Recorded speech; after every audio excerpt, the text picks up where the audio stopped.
Guys हामी चाहिँ यहाँ मामा हराएको छौँ है। यो चाहिँ मेरो दुईटा बहिनी हो है, अनि मेरो बाबा है, हेर्न सक्नुहुन्छ। अनि यहाँ बाथरुम छ।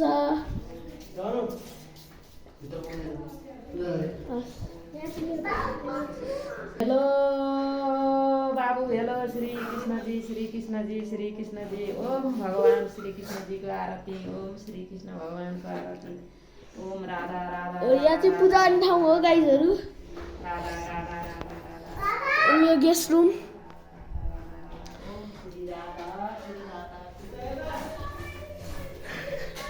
यता फोटो छ है। अब हामी छतमा जाउँ है।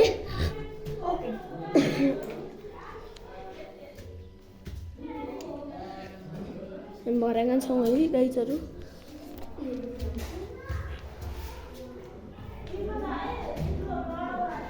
हस् ल गाइजहरू, हामी चाहिँ छतमा आइसकेका छौँ है। अब हाम्रो मामाहरूको भ्यू हेर्न सक्नुहुन्छ। बिहान 7:30 गयो। गाइस सबैलाई ह्याप्पी दसैँ है। ल यो बुइनले चाहिँ भाइको खेलौना लिएर आइज है।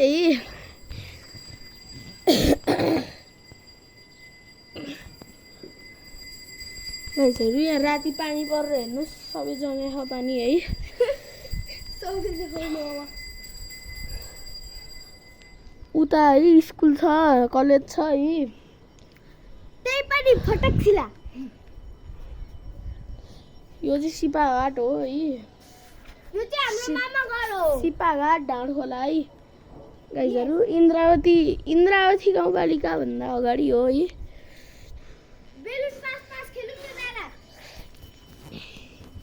फुला न त, फुला न त, फुला न फुला। मोबाइल त्यही राख्दै ल राखेर।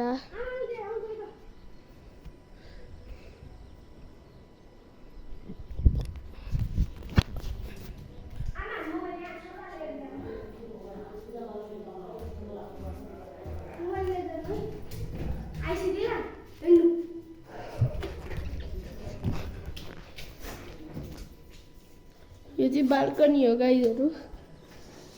यता फुल रोपेको छ। यता चाहिँ हाम्रो गोठ छ है। गोठको छाना हो यो चाहिँ। यता फुल छन् है, फुट्छ है।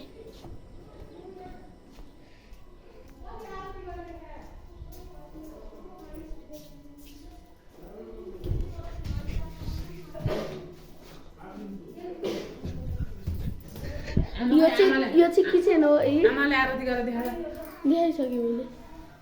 कति आरती गरेर देखाएर अनि यो चाहिँ सानो बहिनी है। मम्मी हेलो गाइस भन्नु। त्यो त अगाडि क्यामेराबाट ब्याक क्यामेरा छैन कति लो कालो हुन्छ। कालो हुन्छ नि। मेरो सुन के दुई दिन। अनि यो चाहिँ लिभिङ रुम। हिजो हाम्रो भाइको पास्नी थियो, अनि हेर्न सक्नुहुन्छ यता पुरै बेलुनले सजाएको थियो है। हिजो दसैँको टिकाको दिन पनि हो है गाइजहरू। हिजो चाहिँ हाम्रो भाइको पास्नी थियो।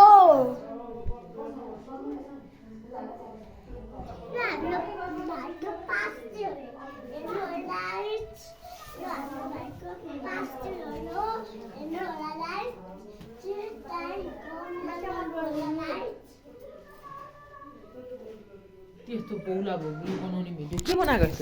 एउटा सानो चट्ट परेको